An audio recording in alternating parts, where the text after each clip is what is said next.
जय जोहार।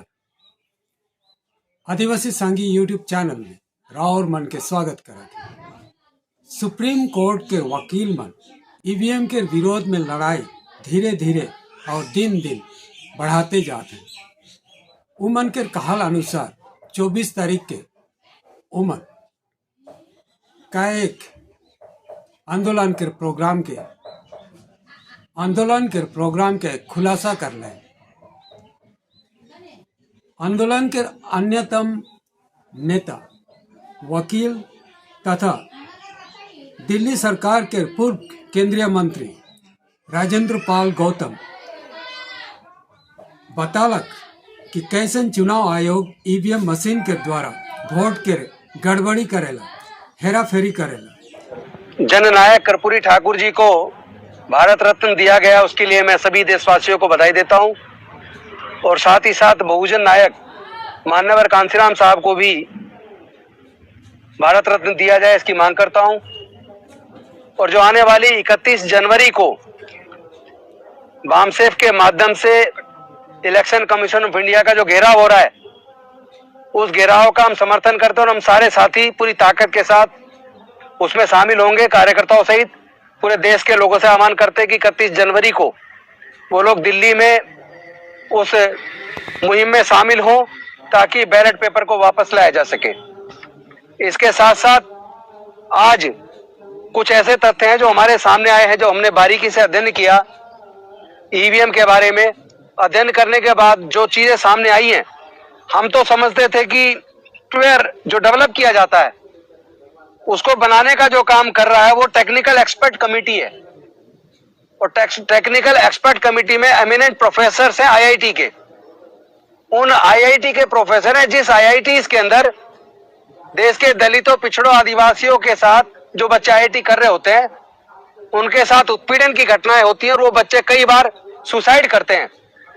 तो जहां इस तरह के जातिवादी मानसिकता वाले प्रोफेसर हैं, जहां जानबूझ के उन बच्चों को इंटरनल एग्जाम में कम नंबर दिए जाते हैं, फेल किया जाता है, उनको डिमोरलाइज किया जाता है, और ऐसे प्रोफेसर्स, ऐसे एमिनेंट प्रोफेसर्स उस इलेक्शन कमीशन ऑफ इंडिया की टेक्निकल एक्सपर्ट कमेटी के मेंबर हैं।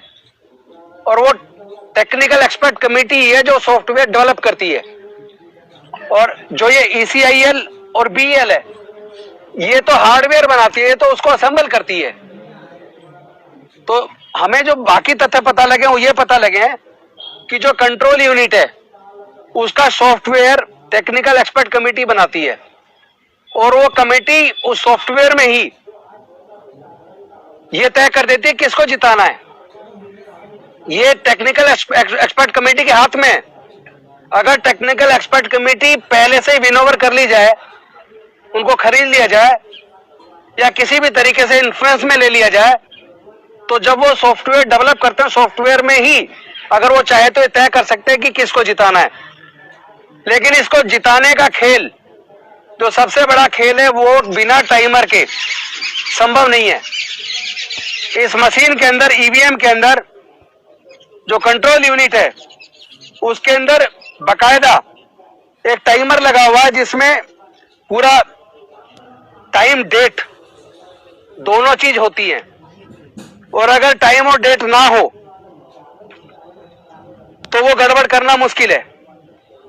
मैंने इसको बड़े बारीकी से पढ़ा है और उसके आधार पर मैं आपको बता रहा हूं, कैलकुलेटर का काम करते तो इसमें टाइमर की जरूरत क्या है। क्योंकि जब वोट पड़ता है तो बकायदा किस वक्त वोट चालू हुआ पड़ना, कब वोट पड़ना खत्म हुआ, टोटल कितना वोट हुआ, उसका बकायदा पेपर पे भी मैनुअल तरीके से उसको मेंटेन किया जाता है। तो उस मशीन के अंदर टाइमर की आखिर जरूरत क्या है, उसमें क्लॉक की जरूरत क्या है। और वो ऐसा टाइमर है जिसको वोटर नहीं देखता, वो इलेक्शन कमीशन के अधिकारी जिसके हाथ में कंट्रोल यूनिट होती है, केवल वो देखता है। क्योंकि जो वोटर है वो तो सीधा जाके, जो कीबोर्ड है, जो बैलेट यूनिट है, वो तो जाके सिर्फ वहां बटन दबाता है। और बैलेट यूनिट में कोई नंबर नहीं होता, उसके अंदर ABCD होते हैं। और अगर कैंडिडेट Z से ज्यादा नंबर तक खड़े हो जाए तो इलेक्शन कमीशन ऑफ इंडिया ने ऐसे कर रखा, चूंकि फिर गड़बड़ी नहीं हो सकती, इसलिए फिर वो 2 मशीनें लगाने से भी काम नहीं चलेगा। उसके बाद वो क्या करते हैं कि बैलेट से चुनाव होगा। यानी जो जो लेटर है इंग्लिश के ए से जेड तक, अगर उस लेटर से ज्यादा संख्या में चुनाव लड़ने वाले उम्मीदवार अगर आ गए तो इलेक्शन कमीशन ऑफ इंडिया की गाइडलाइन के हिसाब से चुनाव फिर ईवीएम से नहीं होता, बैलेट से चुनाव होता है। तो सारा खेल ही है, क्योंकि वो जो बैलेट यूनिट है वो उसमें केवल ए से जेड तक के नंबर के जितने कैंडिडेट खड़े हैं वो नंबर डलता है, 1 2 3, एक दबाया तो वो कंट्रोल यूनिट को इंफॉर्मेशन बैलेट यूनिट देती है, और वो ए बी सी डी इस तरीके से उसमें मार्किंग होती है। तो वो ए दबाया तो ए का सूचना उसको देगा कंट्रोल यूनिट को, और कंट्रोल यूनिट में वो दर्ज हो जाएगा। लेकिन होता क्या है कि जो उसके बाद जब लोग अपना नॉमिनेशन फाइल कर देते हैं उम्मीदवार, और नॉमिनेशन विड्रॉ होने की डेट के बाद उसके बाद इलेक्शन कमीशन ऑफ इंडिया के इंजीनियर्स, जो कोई जरूरी नहीं है कि सरकारी आदमी हो, वो कोई प्राइवेट टेक्निकल एक्सपर्ट भी हो सकता है, वो हायर किया हुआ आदमी भी हो सकता है, वो आकर वो उस मशीन के अंदर, चूंकि उसमें एक मेमोरी होती है, और दूसरा जो दो चीज जो वो करता है वो होता है टाइम फाइल बनती है और एक कैंडिडेट फाइल होती है। वो जो एक्सपर्ट आता है जो चुनाव की डेट से एकदम पहले, जब विड्रॉ की डेट खत्म हो जाती है और फाइनल हो जाता है कितने उम्मीदवार किस किस पार्टी के चुनाव मैदान में बचे हैं, उसके बाद जो मशीन में वो डालते हैं, वो एक तो टाइम फाइल डालते हैं और एक कैंडिडेट फाइल डालते हैं, ताकि किसको वोट दिया जा रहा वो उसमें आ सके।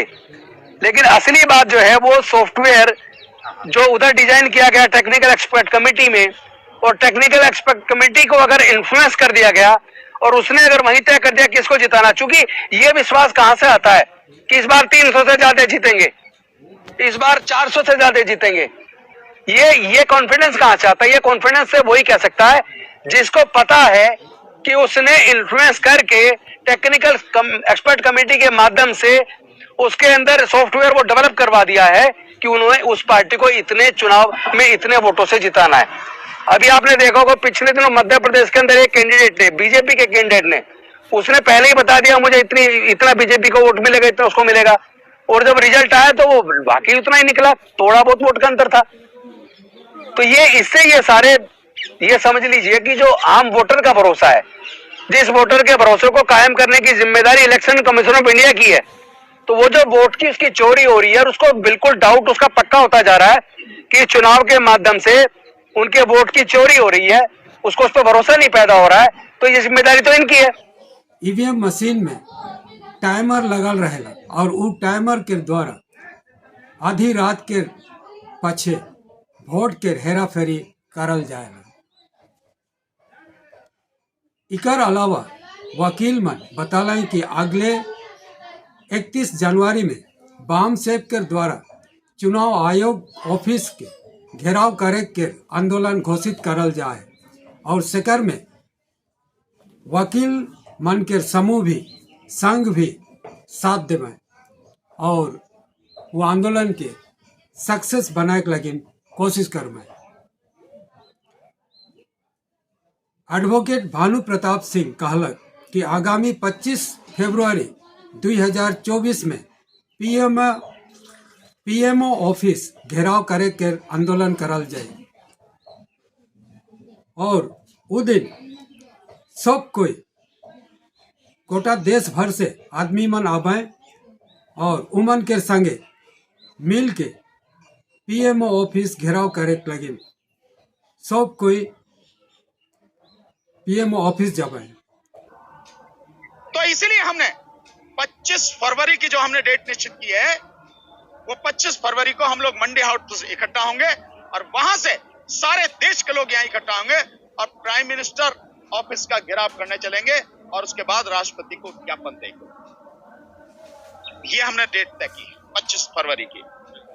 और वह ठीक माननीय राष्ट्रपति द्रौपदी मुर्मू के ईवीएम के गड़बड़ी के बारे में ईवीएम से चुनाव हटाए के और बदली में बैलेट पेपर से चुनाव करे के लगे मेमोरेंडम देवल जाए। 24 तारीख के पीएमओ ऑफिस घेराव करे के आंदोलन में हर कोई के भाग लेवे के लगे अपील करल जाए।